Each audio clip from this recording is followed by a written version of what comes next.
افغانانو لپاره دوه ډیر د خوشحالۍ خبرونه دا چې څه دي جزئیات را سره په ویډیو کې وګورئ او چینل ضرور سبسکرایب کړئ. لیدونکو السلام علیکم، ستړي مشئ. لومړی خبر، نړیواله ټولنه له اړمنو افغانانو سره نغدي مرستې کوي. نړیواله ټولنه د یوې طرحې پر اساس په افغانستان کې له محتاجو کسانو سره د مرستې لپاره نغدي پیسې رالیږي. له دې طرحې خبرو کسانو رویټرز خبري اژانس ته معلومات ورکړي دي.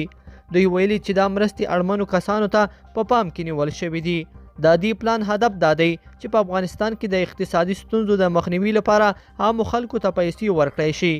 د رویټرز خبري اژانس د راپور له مخې اړمنو کسانو ته پیسې د بانکونو له لارې ورکول کیږي او هر کس ته به څه کم $200 ورکړل شي. دوهم خبر، د کندهار له هوایي ډګر څخه هم نړیوالې الوتنې بیا پیل شوې. تر کابل وروسته د کندهار له هوایي ډګره هم نړیوالې الوتنې پیل شوې دي. په کندهار کې د احمدشاه بابا د نړیوال هوایي ډګر مسؤل نقیب الله وفا ازادي راډیو ته وویل لومړی پرواز د ایران د ماهان هوایي شرکت و چې نږدې 50 مسافر مشهد ښار ته ولېږدول.